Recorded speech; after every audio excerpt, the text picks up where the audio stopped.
Trading at Schwab is now powered by Ameritrade, bringing you an expanding library of education with even more ways to sharpen your trading skills. Access new online courses, insightful webcasts, articles, engaging videos, and more, all curated just for traders. Plus, guided learning paths with content designed to fit your unique interests. No sifting to find exactly what you need, so you can spend your time learning to trade brilliantly. Learn more at schwab.com/trading. I earned my degree online at Arizona State University. I chose to get my degree at ASU because I knew that I'd get a quality education, they were recognized for excellence, and that I would be prepared for the workforce upon graduating. To be associated with ASU, both as a student and alum, it makes me extremely proud, and having experienced the program, I know now that I'm set up for success. Learn more at asuonline.asu.edu. Welcome to For Mannerless Women, a space nurturing a new generation of shame-free women who are ready to meet their best selves. I'm your host, Adelle Onyango, and in this episode, we talk about a topic that we often run away from, death, by meeting a death doula called Joy.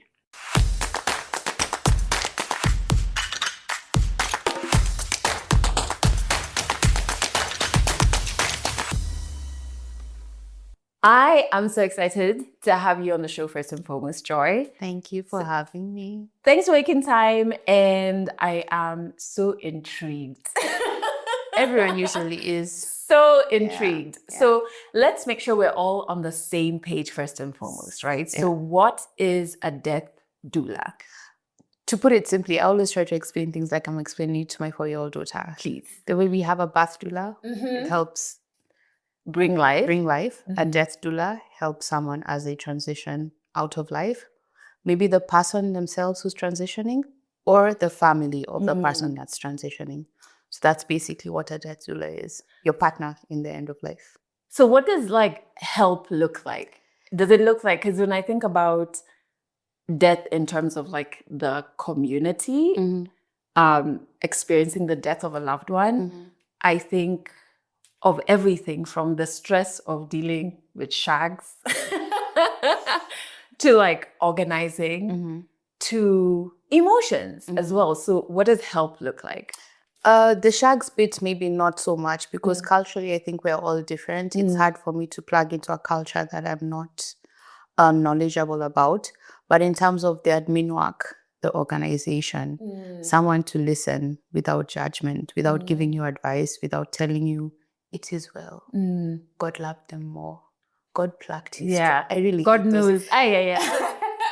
I hate those platitudes. So it's just someone who comes in and allows you to be present in whatever it is that's happening, whether it's the denial, whatever emotion it is that's happening for you, as someone is dying or someone has died, and takes over all the admin and all of the organization and all of the things happening inside the house, all of the small things, making sure you drink water. I think we had a conversation about this yesterday. That is so making true. sure you eat, if it's budgeting for the funeral, if it's finding suppliers. So I don't like to call it a funeral planner because it goes way beyond that. These are really strong emotional and physical support that is involved in death doulaing. So I wouldn't limit it to funeral planning. It goes way beyond that. I love that, the drinking of water and the eating. When my mom passed away, I had 2 aunts who basically were death doulaing me, if that's a term. It's a and term. Just holding chicken to my mouth and making sure you've drunk water. Yeah, because you forget. Yeah. You forget. So why? Because this is the thing. When we talk about death, even somebody watching this episode may feel like, why are we inviting this thing? You hear people say, let's not talk about it, let's not invite it, even though it's inevitable. Yeah. So there is this fear we have about this thing that's inevitable, death, that I have never met someone who, everybody's running away from it. It's like, I'm going to work right there. So why did you decide to become a death doula? Because I'm afraid of death. So I have I find comfort in knowing I have control about things. And I think in everything we go through life, death is like the one thing we cannot absolutely control. So my wanting to be a death doula was just to arm myself with so much knowledge that I demystify death for myself. Maybe hopefully reduce the fear. I don't know if my partner is, I don't know if it's reduced. Yeah. But then in turn, then pass on that knowledge and just create a space where we can talk about death in all its forms, whether it's the anticipatory grief, whether it's what do I do, how will I survive, how do you even manage the death process. So in learning for myself, it's sort of like paying it forward to others and trying to reduce my fear and the fear that others have around death. So just normalizing the conversation. I mean, if we can talk about, we invest so much time, energy in birth doulaing. You will take Lamar's classes, you will go see the guy. When your playlist is ready. Yeah, I had like several playlists for when I was going to give birth, but we don't sort of invest the same energy, emotion, time when it comes to death. So that was the main reason, I think, for me. And like, have you noticed there's a shift in your relationship with death from before you became a death doula to now? Like, do you view it differently? Is there still a fear? The fear, I don't think the fear leaves you. I always joke with my family and my friends that, man, I hope I die before you guys, because man, I'm not going to bury you babies. Yeah. I don't think the fear has left me. I don't know if it's possible to reach that sort of level of, emotional elevation where death is not something you're scared of. And we're having this discussion about whether is it that my faith, the things I ask myself, is it that my faith in God is not strong enough that I have not been able to fully release the fear of death, because what happens after? Like, and they're not knowing. So in that sense, I don't think I'm less afraid, but I'm not completely without fear of it. However, I sit more comfortably in spaces where death is being talked about or death is happening. I sit in those spaces more with ease because I'm armed with the knowledge of exactly what is happening, and I can see a few steps ahead, and then I can support people in that way because I'm able to see exactly what's going on, whether it's emotionally, whether it's physically. Yeah. I feel like I used to, after I lost my mom, so I lost my mom in 2012, and I would always say, oh, I'm not scared of death, I'm scared of grief. And like the more I process grief, because I don't think it's like, I used to think it's a thing that, okay, it's going to take 6 years and then it's done. You know what I mean? And in fact, at the beginning, I was like 1 year. And then after a year, it's like, okay, maybe 3. It's ongoing. But now I don't fear grief because I kind of understand the emotions that come with it and that it's okay to feel broken by someone's absence. I'm not sure I fear my own death. I'm like, please, can it not be painful?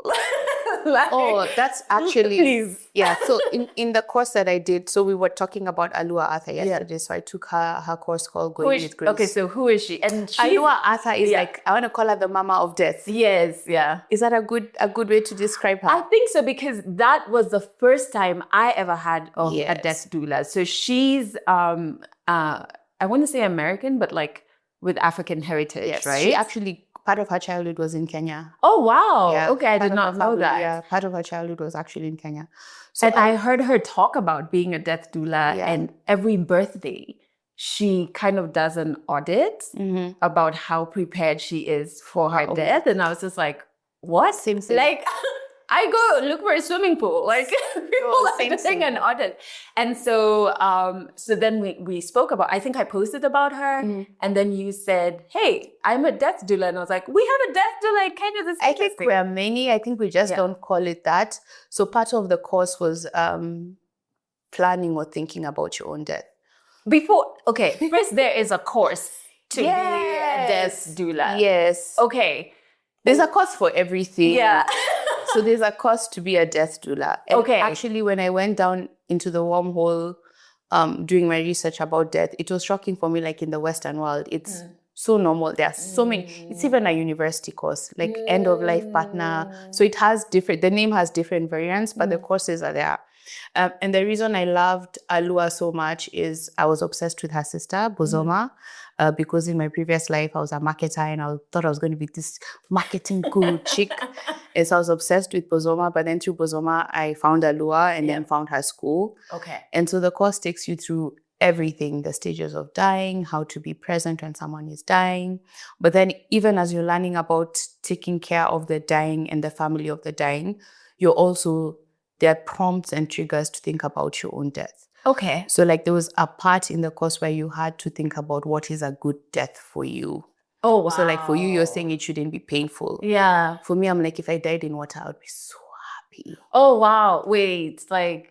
Yeah, I love the water. Like, or somewhere where there's water, if it's by the beach. Yeah. I don't want to die at home because I don't want to traumatize or shift the energy in my home. I'd rather die in hospital and I'd rather it be quick. That's so interesting. I don't think I've ever thought of where. That is you must think about where. Yeah. With music, with, because music is everything to me. I'm constantly listening to music. So I want to die to music. I don't know if I want to be surrounded by my loved ones because I don't know what that trauma will do to them. But I want to have been able to say goodbye to everyone in whatever way that means. Most of my siblings, actually all of my siblings are not in the country.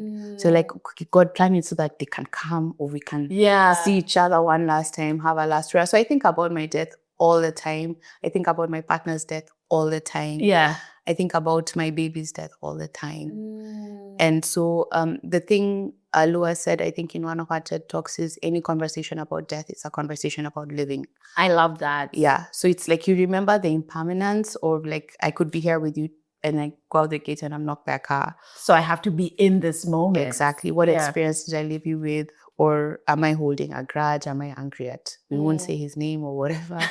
So it's always, for me, I try to go a bit lightly because I remember every day we could die and it could be any of us at any time. The comforting thing is research has shown that most of the deaths are not like sudden. It's usually disease or age.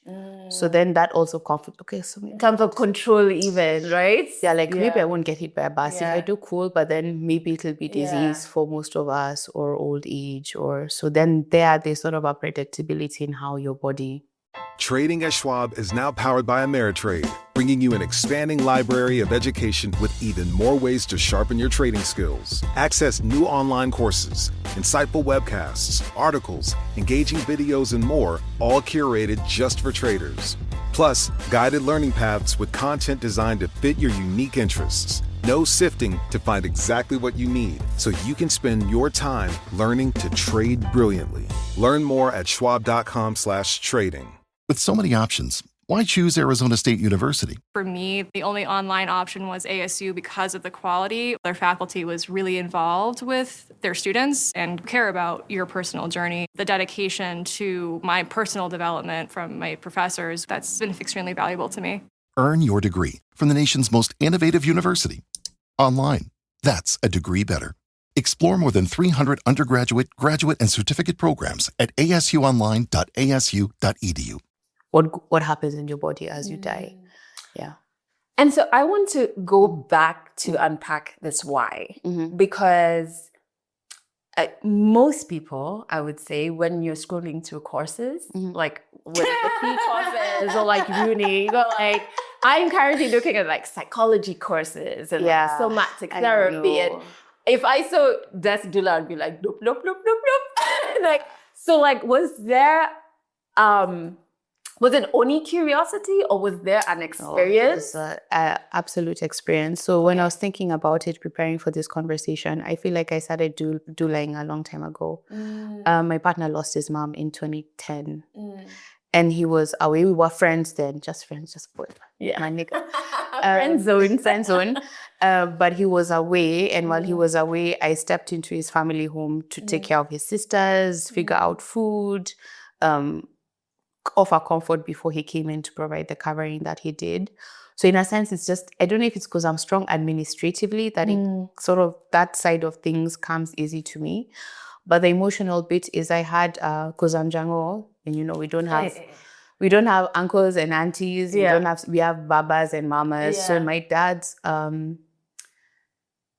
my dad's older brother's family, there was a lot of death that happened sort of back to back. My cousin brother died in 2014. His, I want to say, was sudden because it was a cough, turned out to be pneumonia. And because we're Kenyan and because they're men, you don't go to the hospital. So he died within, like, I think 2 weeks of a cough developing.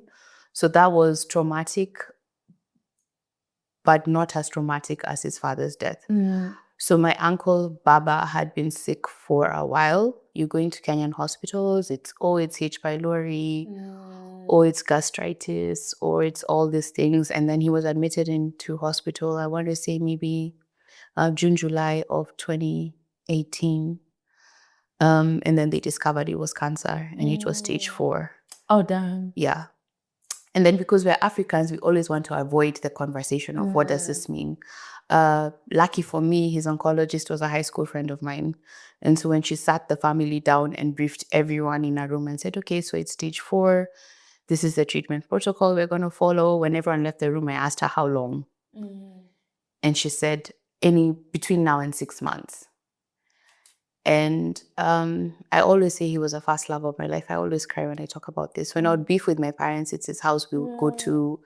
I watched my first movie in his house. He introduced me to Sound of Music and The King and I. And so he still has a really strong place in my heart.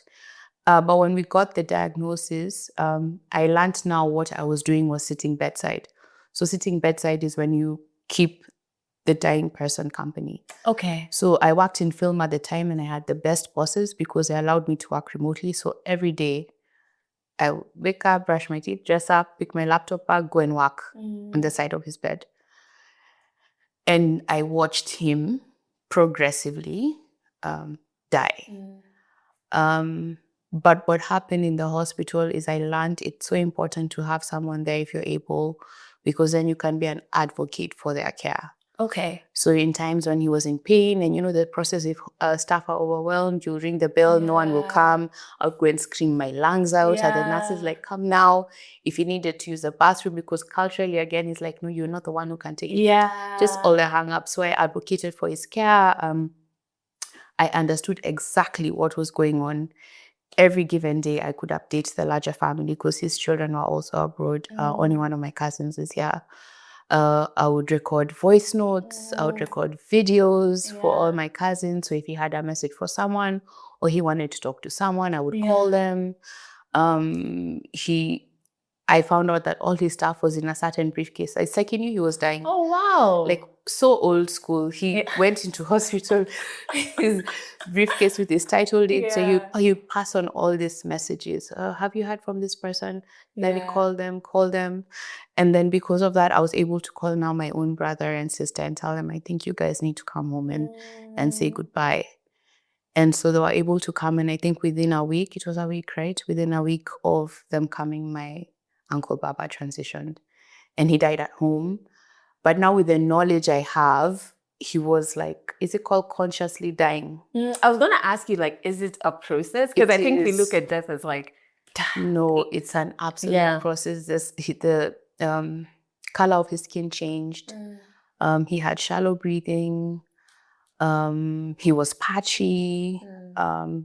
He had hallucinations. Okay. So we call them hallucinations, but it is believed they're end-of-life visitations. So you would have conversations with people who are not in the room. Are these people who had passed on? Yes. Or like, so it's not really a like he's not for created. Me then, it was a hallucination. Like I'm sitting in the room, it's the two of us. Who are you talking to? And then he had a surge where his appetite had completely dropped. He was not eating, he was not drinking. And then one day he had like a fantastic appetite. We had, my friend sneaked in chocolate cake. We ate chocolate cake. He was a sweet tooth. We had sweets. And then I learned that thing is called the surge. Like where there's like a burst of either energy, increase in appetite. If they were not talking, they suddenly had all the stories in the world. And then because of the surge, we were like, okay, I think he can go home. We can continue care at home. And I think he was only home for 3-4 days before he died.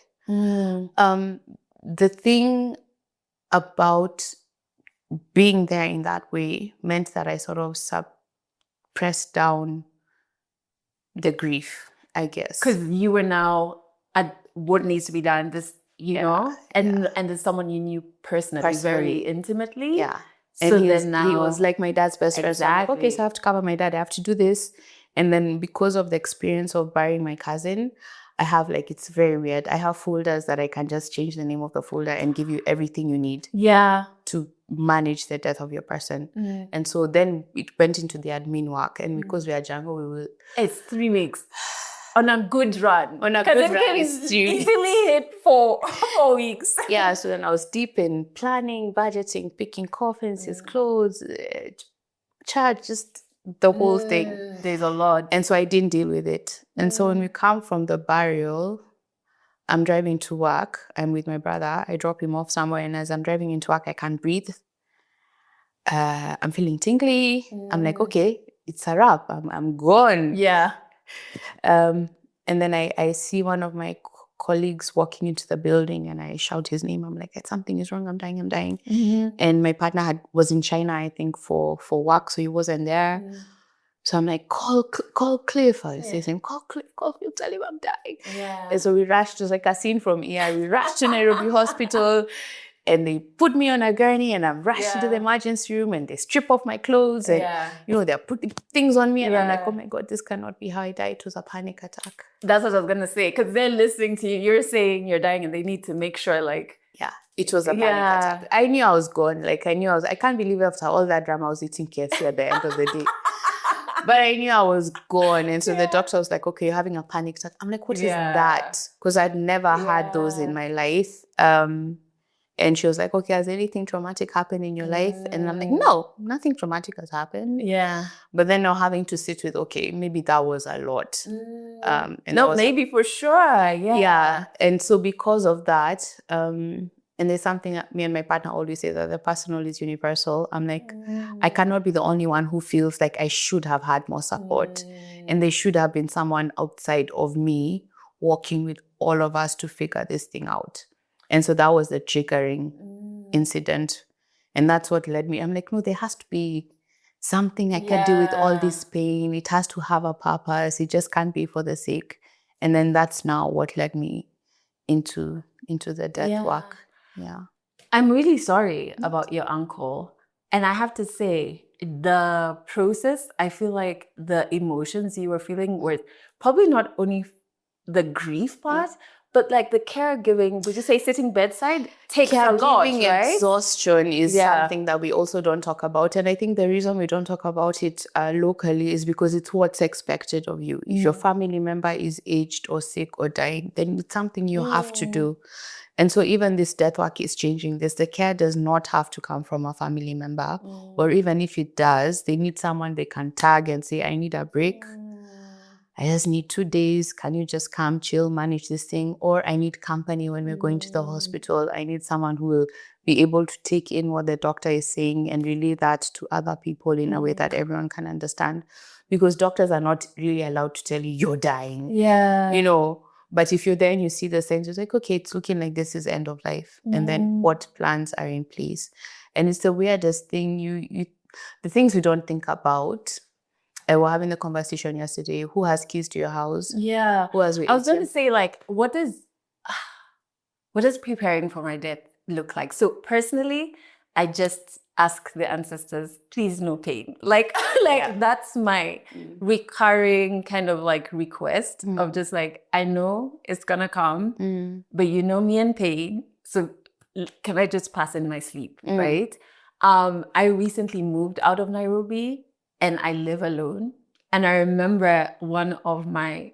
At Arizona State University, we're bringing world-class education from our globally acclaimed faculty to you. Ranked #1 in innovation for 10 consecutive years and #2 among public universities for employability. ASU isn't just ahead of the curve, it's creating new paths to success. Earn your degree from the nation's most innovative university. Online, that's a degree better. Explore more than 300 undergraduate, graduate, and certificate programs at asuonline.asu.edu. You just realized your business needed to hire someone yesterday. How can you find amazing candidates fast? Easy. Just use Indeed. Stop struggling to get your job post seen on other job sites. With Indeed sponsored jobs, your post jumps to the top of the page for your relevant candidates, so you can reach the people you want faster. According to Indeed data, sponsored jobs posted directly on Indeed have 45% more applications than non-sponsored jobs. Don't wait any longer. Speed up your hiring right now with Indeed.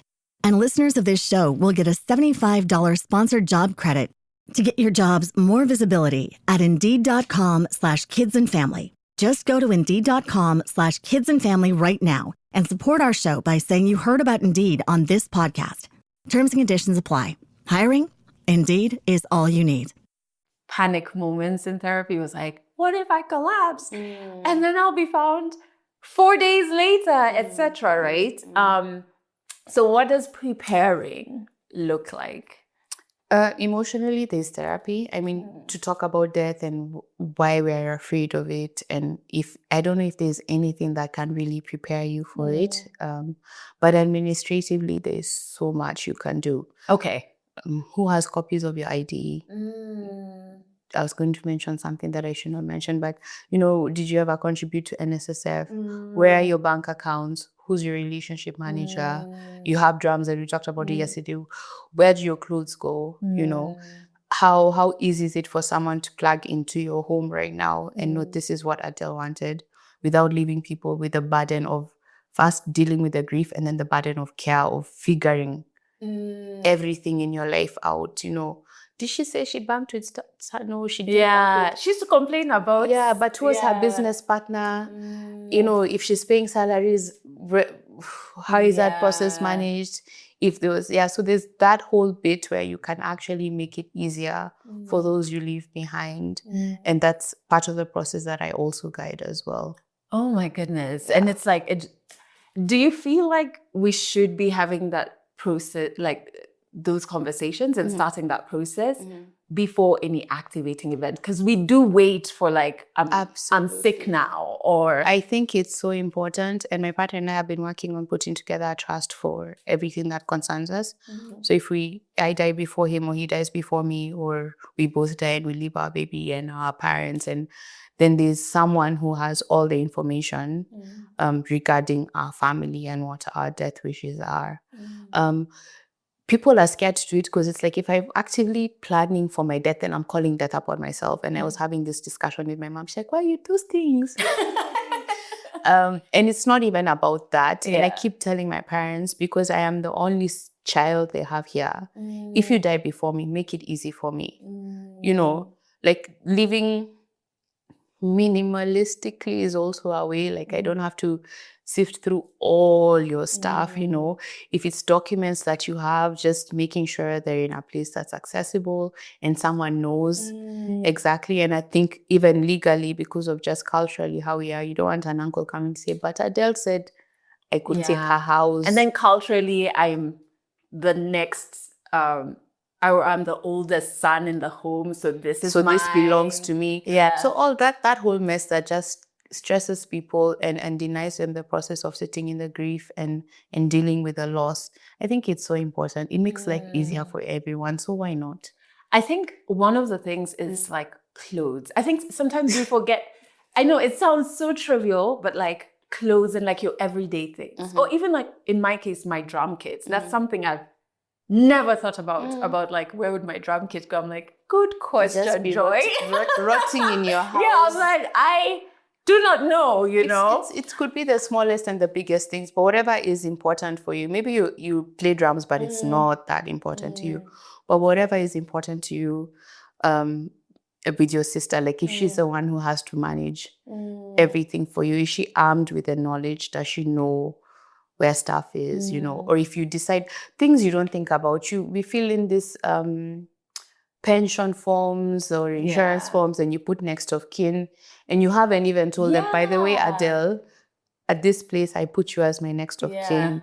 And this is the person, and this is how I make the contributions, and or if you have standing orders. Yeah. Your standing orders, you're gone. And you've never talked about it. Just sending your money out without, so people have to know. And it's so interesting with like next of kin because I realized, and my mom passed away in 2012. She was my next of kin when I was opening so many things. Like I was in my early 20s, so bank accounts, whatever. And I'm like, have I updated those documents? Like it's not something you actively think about, right? Yeah. But I was wondering, even when you're talking about walking with a family after the loss of a loved one, does it mean even afterwards? So like with clothes, like the everyday things. Because sometimes maybe the bank accounts and the land and the house, we go there because of the big things. It's everything. But the everyday, like how are we going to fold where should the clothes? Where the clothes going to go? Do you want to keep something? Do you not? So is that something you would walk with a family? Yeah. It's the whole entire if you want to have the discussion before, even now, as you're not sick and nothing is going on with your life, like if it's a guide for this is the best way you could do it, here's a lawyer you can talk to. If it's a health issue, here's the doctors I've seen who have handled this thing in the best way possible. And we have the same GPs. So, we believe in those chicks strongly. Yeah. And also the importance of actually, because we know that most of us will die from disease or old age, I feel like every family should have a GP.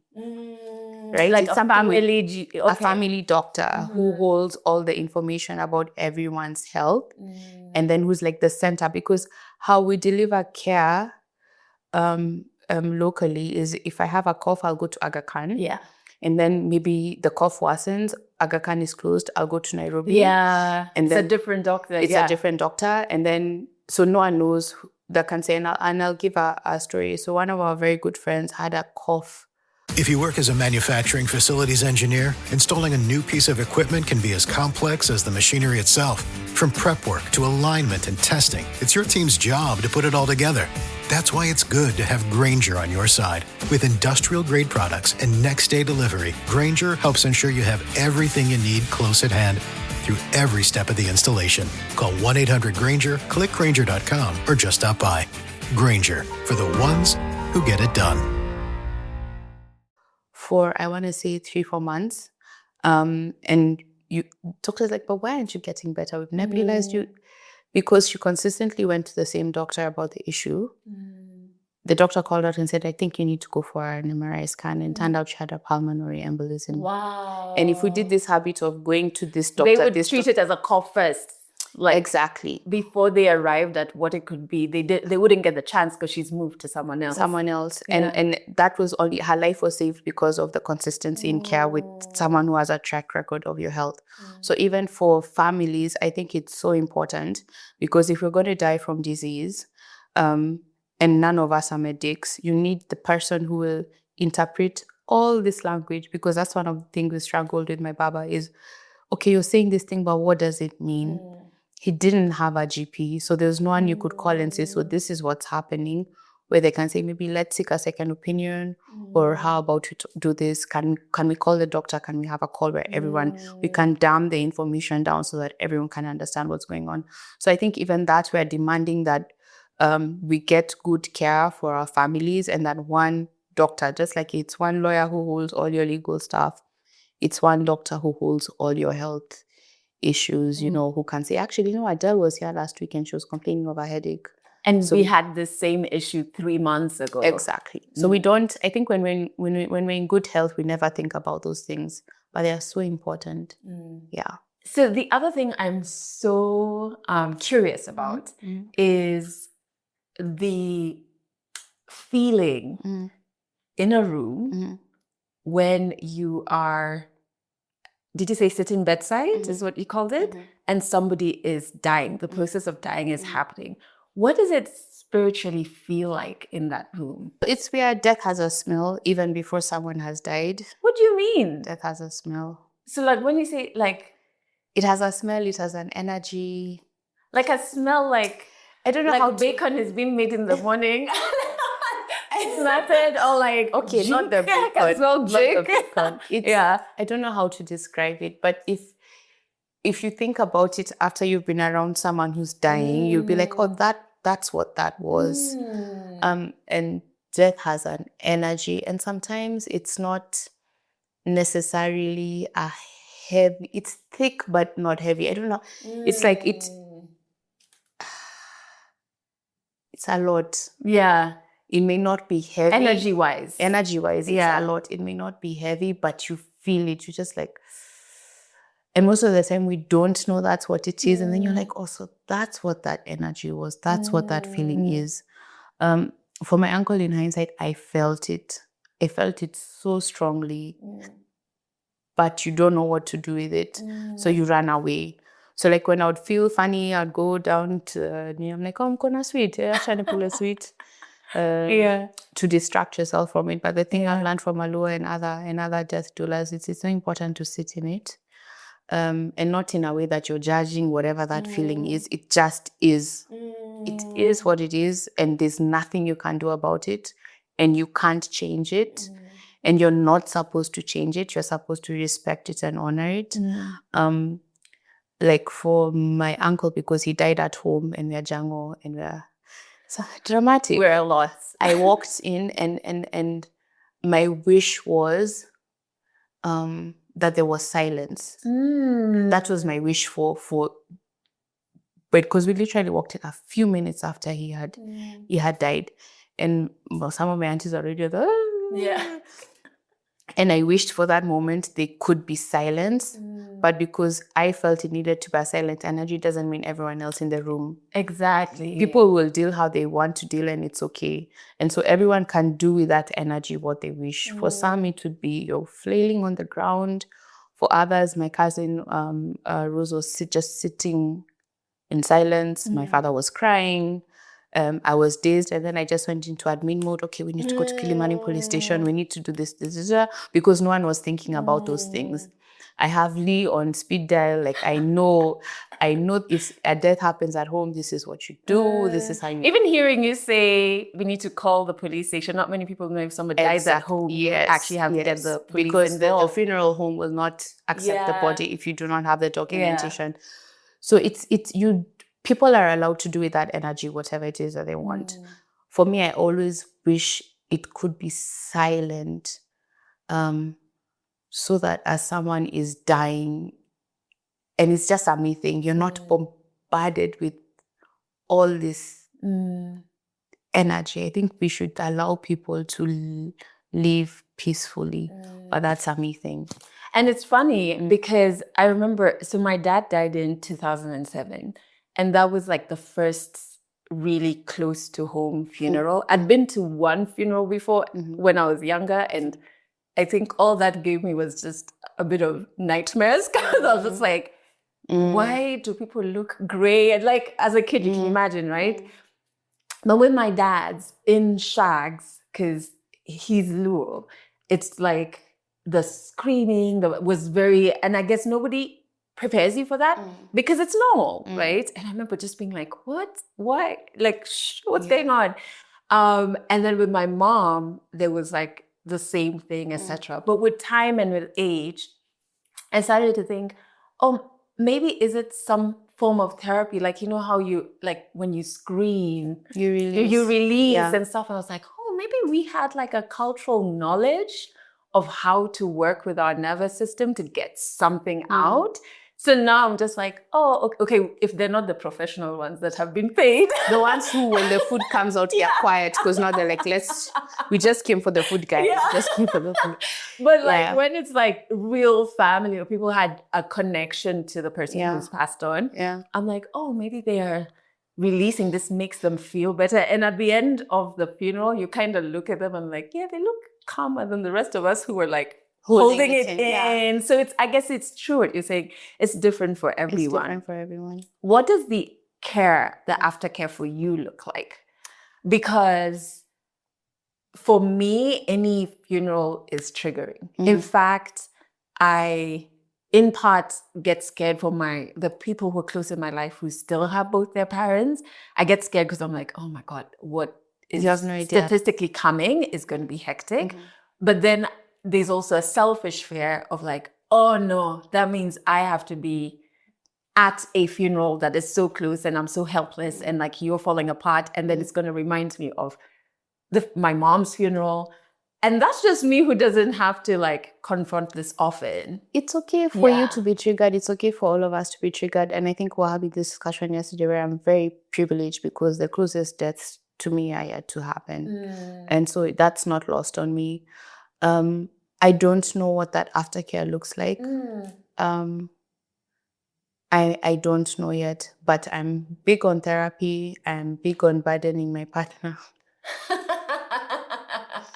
I'm not afraid to sit. I think one of the things I used to do was be avoidant with the pain. And so I was keeping myself busy, trying to silence whatever it is I needed to come up. I am much better at allowing it just to come up. And it is what it is. And it's not a good thing or a bad thing. If I'm feeling heavy about this and I cannot go today or I cannot support that person today, then it's absolutely okay. Sometimes it hurts people's feelings, and I'm aware of that if I'm not able to engage in a way that someone wants me to engage. But it's important to know that today I'm not going to be able to engage in that way, and it's okay.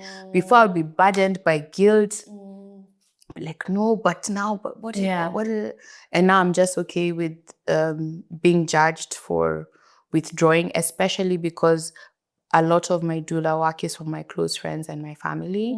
I'm okay if my family thinks you're just so distant. Yes, I am. Yeah. And that's what you need in that moment. In that moment, that's what I need. And if I am able to take the steps back and then I come.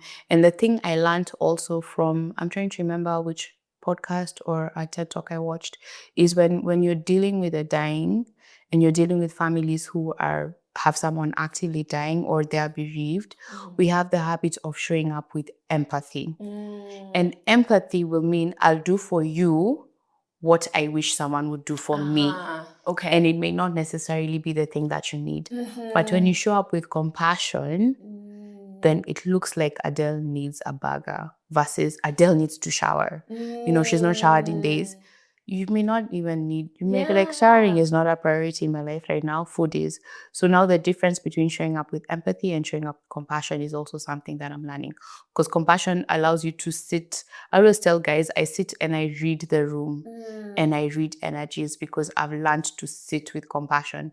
Empathy, you'll just enter, keep yourself busy. And I'm not discounting the busyness that needs to happen around someone dying or a death or whatever it is.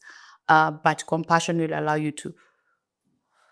And I'm so comfortable. If I just come and I sit quietly in the corner, now I'm comfortable. Before I felt I would need to be. Yeah. And it's like, Jango, PTSD. Just like, you have to keep yourself busy. There's always action, right? Like, there's never any calm now that I think about it. Nowadays, I'm just like, okay, so this has happened. Okay. And I just sit. That is so illuminating in terms of the compassion versus empathy thing, because when someone... when I think about even my mom's funeral and that period of 3 weeks, it's like people want to feel the moment with things and with words, right? And that's why you tell you it is well. It is well, and this is God's plan, etc. And I remember a friend talking to me about the grief period, and it's like, what would you have wanted? I'm like, honestly, when I think about it, I guess maybe just clean up and like do the things that I can't really get out of bed to do. We don't even have to talk. Like you just go into the kitchen, do what needs to be done. And then it also made me, because I'd never asked myself, what did you really need in that moment? It made me start arriving when it comes to funerals much differently, because a house does need certain things to run. But I want you to sit in stillness, right? With your grief. So, okay, so what do I need to do so that joy doesn't need to get out of bed to do this necessarily, And so that's so interesting. So as we wind up, what can we learn about life from death? A friend of ours says, here and now is all we have. And so for me, when I wake up and I am deep in perimenopause, so I'm so forgetful. That is, you wake up, you're like, what is that? You rush into what is supposed to happen in the day. Like, you probably woke up and said, snap. Yeah. I have to come to Nairobi. Yes. So that you don't take time to, okay, if and I do it all the time. I could be in traffic and I'm like, actually over the weekend, I was joining James Kishuru and there was some guy in a rush and he swerved to overtake in front of me. And in that process of overtaking, he hit a matatu, hit him. No one got hurt, but the airbags were deployed. And there was all this drama. He was bleeding. The passenger was bleeding. And I was like, wait, that could have been me. So then you think, okay, should I have spoken to Adele? Should I call my mom? Should I have been short with my baby? Is there something in me that still needs to, like, I feel like if I've done this, then I'm fine, you know? Like all these things you put off. I'll do it one day. I'll call him one day. I'll talk to her one day. I think every day in the morning. And I've started listening to chimes, wind chimes, when I drive sometimes, because I've also learned I have the habit of filling the silence with noise and things. And so now I'm like, even showering is shower music. Now I'm like, okay, I'll just shower quietly. It's the sound of water. What thoughts are coming up? Or I'm not feeling well. Or my parents are aging, so they're currently just going through a lot of health issues. Okay, so today what? And just going lightly. I think there's a poem I love that says go lightly. And so every day I just try. I'm not good at it yet. I'm still learning to just be like, whatever emotions come up. And the thing, like you're saying, you're triggering. I was at the Heart Summit last year and I was talking about death. And they were playing Lingala. Guys, it was a Lingala tune. Okay, wait. That, you know how you have workshops and then there are sessions in between so that like, there's music as people are settling into a space. It was Lingala. I think it was Franco. Oh my goodness. How did Franco trigger me? Because my uncle, and I was crying. So I was like, guys, I'm so sorry. I was not supposed to come here and cry. Like, so you get triggered and it's fine. It could be smells and it's okay. And before I would pretend that I'm not triggered. I'm like, guys, I'm triggered. That smell, I don't like it. It reminds me of Lee. That smell, I don't, you know. So I'm learning to just be. And how I feel today is how I feel today. How I feel tomorrow is how I feel tomorrow. How you feel today is how you feel today. How you feel tomorrow is how you feel. And it's all good. You know, the funny thing is, like, I think I got better in having grief as a companion when I allowed whatever feeling it manifests as to just come. Like, when I would try and be like, this is the right way to grieve. Like, be so... controlling. Controlling and clinical. Emotional, I need you to come on Friday at 10 a.m. because I'm too busy now. Or like, you're feeling it on Monday, you're like, okay, Friday, I'll schedule a cry. Oh, but I also schedule crying. Oh, now. really? Yeah, there's something my friend says about grief. I have a friend who lost her parents within a month of each other during COVID. Goodness. And she says I always say she's God's strongest soldier. And we laugh about it because you should not be God's, like life, that should not happen. That is an anomaly. But the thing she always says about her grief is grief demands to be felt. Oh my God, yes. It doesn't, and it's very disrespectful. My friend, you can run. Your lashes will fall off now. If your grief comes calling, just in readiness, just remove. So grief demands to be felt and we should allow it. The same way we allow joy, the same way we allow whatever it is what it is and it's okay. And even when it's not okay, it's still okay because it just is what it is. And there's nothing we can do about it. So to the person watching this, what is the next smallest step they can take to better prepare for death? Like even formulating the sentence, I'm just like, what? Joy, why are we saying this? But you know what I mean? Talk about it. Talk about it with people who allow you to talk about it. One of the things I wanted to do, I have a friend who runs a practice called the Soul Shelter. And we're going to start this year something called the Death Cafe. Okay. Where we invite people, whether you're dealing with anticipatory grief or dealing with your own mortality or the death of a loved one, we just gather and talk about all these emotions that it seems there's no space for everyone outside of therapy to talk about. Because sometimes you don't want therapy. You just want to sit in a space and say, you can say it. Fuck. What the fuck is going on? What the fuck is this? You know? And the reason I want to partner with Soul Shelter is because I am aware I do not have the tools to manage some emotions. I can trigger the conversation, I can guide it, but I'm not too sure what to do with what comes up for you. So just a small intimate space where we can what the fuck and why the hell and why me even? and why me and what am I and how does life and I don't want to call it grief care because that's not what it is. That's still so clinical. Because grief care is like now you'll be guided. It's not let's just sit and what the fuck. Maybe I should call it what the fuck cafe. Maybe because I feel like first please invite me, number one. And also because I didn't know anyone else it sounds dumb, but like I didn't know anyone else experiences death until way after my mom died. So in the moment I was just like, this is only happening to me. And like, what the hell, you know? It's interesting. I'm not so active on my death doula page, but on my main page, on my Instagram page, sometimes I talk about grief. And there are these guys and death. There are some people who are able to articulate, like give a word to the emotion. And sometimes when someone is able to give you a word to the emotion, you feel normal, right? And so if you can sit in a space, you're like, hiya,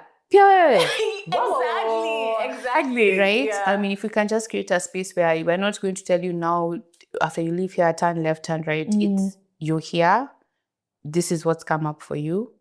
Let's sit in it and not be awkward. Because the other thing we have a habit of doing is like for jungles. So we will surround you for 2-3 weeks. And then we're gone. Then you're in Shags. And then you come to Nairobi and you're like, wait. Yeah. Where's everyone? Yeah. And I feel like that period after, I'm not discounting the support that people give you during. It's that period after where you need someone to be like, tell what's up. Come out of the house. Let's go for a drive or whatever it is. And so we rush people. We rush people to heal. We rush people. And the grief never ends. So now that it never ends, let's create a space where we can come. I'm scared of dying. I'm scared my mom is dying. My mom has died. I'm scared. I'm sick. It's terminal. Whatever that conversation is around death, let's create a space. Let's create conversation. Start talking. Make it awkward for your friends. Say, have you thought about your death? You, what do you want when you die? Make it awkward for your sister. So now that your life is changing, what's up? What's the plan?